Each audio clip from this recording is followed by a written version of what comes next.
Welcome back to our classroom. Today I'm joined by Abigail Hing Wen. She's a New York Times best-selling author of the Love Boat Taipei series and now the mind behind a bold new middle grade novel, The Veil. Unlike the dystopian AI narratives we often see, The Veil invites us to imagine a future where young people help shape technology with curiosity, ethics, and creativity. The story centers on Bran, a neurodiverse boy genius who creates a magical virtual world only to face the challenge of preserving it when powerful forces try to take control. Abigail joins us to explore how fiction can be a vital tool in teaching students about AI, imagination, and identity. Welcome, Abigail. Thank you so much for having me, Roberto. Oh, my pleasure, my pleasure. Well, it's a good time to be talking because there's a lot of buzz with AI and folks have all types of perspectives on it. And so curious to learn from you, learn with you. And there are many stories about AI that lean dystopian. And with the veil, you chose hope, creativity, and curiosity. I love that. So what inspired you to flip the script and why is it important for young readers, especially students, to encounter this perspective? Well, thank you for such a close and thoughtful read. So I actually wrote The Veil in 2015 when I was working in the heart of the AI revolution in Silicon Valley. And I saw this powerful technology just being pumped into the world, seeping into the world with nobody aware of it. And I really wanted people to know. I wanted to equip young people everywhere, young readers, educators, with the knowledge of how to take advantage of this powerful technology and take advantage of its potential, but also guard against its pitfalls. And I don't want people to be afraid of the technology. I want people to be able to embrace it and take advantage of it while still protecting themselves against the dangers. And so I hope that I've struck that balance with the veil. Yeah, so embrace the tech, but protect your neck, like Wu-Tang would say. That's what I hear Exactly. you saying. So Bran is a neurodiverse protagonist whose creativity and vision drive the story. Why was it important for you to center a character like Bran in a conversation about technology and ethics? And I'm curious about the neurodiverse part, because sometimes that's not something we talk about enough. Right. Yeah. So I think part of it is just wanting to reflect the world that I live in Silicon Valley. There are a lot of neurodiverse folks working as entrepreneurs and tech, I actually have multiple books about neurodiverse characters coming, ADHD. My characters in Lobotype have dysgraphia and dyslexia.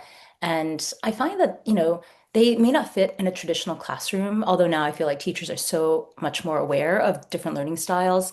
Um, but they often flourish in an environment where you need to be an entrepreneur that brings order to chaos. And then in the case of the veil, um, having a neurodiverse character, I think, emphasizes how much the brand needs the veil. He's really uncomfortable working and operating in the real world. It's hard for him to make real world friends. So he prefers to live in his virtual world that he creates, he controls, he makes his village of elves and he grows his castle in his blue forest. But I think that's also true for all kids these days. All kids these days are living in virtual worlds. And, as parents, as educators, we don't necessarily know what they're being exposed to or what's going on in these very immersive spaces. And so in part of Brand's journey, as you know, is not only like saving his beloved Vale, but learning to live in the real world too. And I felt like of all the types of characters that there are out there, a neurodiverse character who's uncomfortable in the real world has the most to grow in that journey. Mm. Yeah, I like that. I like that. And you said something about chaos that got me thinking that when things are way off, we got to bring order to chaos and you Mhm. got to be able to navigate that. Educators need to navigate that with their students. Students got to be able to navigate that in the learning environment. So, thank you for naming that. You described the veil as a tool for building tech literacy in the classroom. How do you see fiction and narrative helping students and teachers engage meaningfully with AI, ethics, and innovation? So I think the benefit of reading a fictional story or creative nonfiction is you walk in the shoes of the characters. And so my hope is for my young readers and my, teachers and educators, when they read The Veil, they will come away with a deep intuitive understanding of how AI generation tools work because they'll be living it with Bran. And so, one of the descriptions is the Veil is fed by works that are outside the copyright. So it's trained by reading all these works like the Brothers Grimm, Arabian Nights, The Magic Paintbrush, which is an ancient Chinese folk story about everything the paintbrush painted came to life. That's very much the veil. So the veil drinks of all these stories. And I use an analogy in the novel. It's like a carnation. When you put a carnation in colored water, the carnation is infused with the color of that water. Similarly, the veil is drawing on all these stories to create the story worlds in the veil that Bran is able to interact with and play and train and modify himself. So that's an example of just having a sense of how AI generation works. And then, of course, as you know, at some point, Bran loses control, and that too is AI generation. At some point, the models, they're doing their own thing with the stories. They're Mm. mixing and mashing it up in a very bizarre way. And Bran is living in this world. And then at some point, it goes beyond even what he is aware of. Yeah, that's real. And I'm glad you mentioned the Chinese folklore because the Veil is filled with fantastical elements inspired by folklore and fairy tales. So Mhm. what role do you believe culture and storytelling tradition should play in the development of future technologies? Oh, it's so important. And actually, that is another hope for the Veil is that it will inspire young people all over the world, all over the country to go into this field because the engineers at the front lines of making this technology, they're the ones who make all the decisions.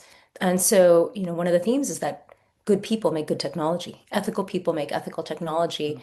And part of that goodness and that ethical approach is to make technologies that work for everybody and that take into consideration minority groups and people like in rural areas that their patterns may not reflect it as much in the way the algorithms are working. And so all that needs to be taken into consideration by the engineers at the front line and having those diverse voices at the table say, hey, look, this AI recognition software doesn't work on my skin because it's darker, right? So like we need people to speak up and say those things.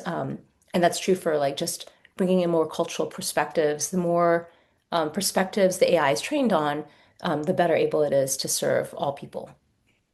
Yeah, and thanks for sharing that because it's we see there's data, there's evidence that suggests that the AI models will project some biased responses, right? And so we got to contend with that reality. Hmm. And as you stated, good people, I think you said good people make good technology. And Yep. so we want good people involved with this, and we want all types of people involved, people that bring diverse perspectives to the table diverse experience. Um, so thank you for sharing that. What are your hopes for how educators might use the veil and the companion film with Leah Salonga? I don't know if I pronounced that right. Correct me if I'm wrong. Lea Salonga. Leah Salonga, as a classroom tool. And what conversations do you imagine it might spark among students? Yeah, so I think the role of technology and creativity, like how much, how much can we rely on technologies and where does AI end and the human soul begin? Uh, Mm, that's a crossroads right there. Yeah, I think that's very much at the heart of all new technologies. But, you know, Grapes of Wrath is a story about new technologies. And so I actually see The Veil as similar to that story in the sense that Grapes of Wrath was about harvest workers being replaced by the combine. It's basically the automated threshing machine. At the beginning of Grapes of Wrath, that automated threshing machine is semi-automated, so there's still people driving it, and the workers are able to strike and stop the machine. But by the end of the novel, it's fully automated. It's brainless, it's soulless, and mindless. It's mindless. And so when the guy tries to stop the machine, and he knows what he's doing, it mows him down and it kills him. And it's a cautionary tale. Like once the technology is here, it's here to stay. And we may want to resist it, especially creatives that my own works have been used to train AI illegally, and I think I understand that pain. But I think we can't win that battle. It's like we're the guy at the Mm. end of Grapes of Wrath. This powerful technology is our future. It's here to stay. And so it's so important for us to educate ourselves and learn how it works and how we can take advantage of it and how we can use it. And so I think we have discussion questions at the end of the veil for teachers to use. They're also on our websites, the Third State Books website, my publisher, and my own website. And over time, we're going to be updating that and providing more teacher guides. And so I would encourage educators to just check back and see how else we can support you in that learning process. That's awesome. That's awesome. You know, I'm thinking about what you just stated, and it reminds me of an earlier episode that I published about AI. or maybe it was a post, I can't remember, but the point of the message was like, hey, AI is here, we got to contend with it. Let's think about how we could engage responsibly. And I remember there was a person that commented, I don't remember verbatim what the comment was, but she was kind of pressing me on on, why am I encouraging AI and it's unethical and all the water use and so on and so forth. And I'm wondering like, what's your response when people say that type of stuff? Mhm. Yeah, well, I do think that those are real concerns. There is a high energy cost. I know that there are, again, it's important for good people to be working in this space and saying, hey guys, this is using up way too much energy. We need to develop more cost-effective, efficient ways to run this technology. People who care, right? People who care about the social and environmental costs, helping to shape the technology so that we can improve it and make it and reduce its impact. Thank you. Thank you. So for folks that want to learn more about your work, learn more about the Veil. I know this is targeted towards the middle grades, so maybe they want to bring you into their schools. Where can they learn more about you? Yeah, absolutely. So, best way to stay in touch is always through my newsletter because then I can reach you directly and vice versa. You can sign up on my newsletter website, abigailhingwen.com. And for I've committed to actually doing 100 school visits over the next months. So Wow. reach out to me, reach out to my assistant. You can also DM me on social media, but my assistant's email is assist at abigailhingwen.com and reach out and let's schedule a school visit. I can do it in person or over Zoom, depending on where you are. And if there's other schools in your area that would like to bring me out, we could probably make an in-person visit more likely. I will be in Chicago, Cleveland, and Boston and Tucson, Arizona over the next several months. So those are already in the works if anyone on your podcast is listening from those areas. But Okay. And can you give the happy educators a sense of what they can expect from a school visit if they were to to. invite Abigail Hing Wen in?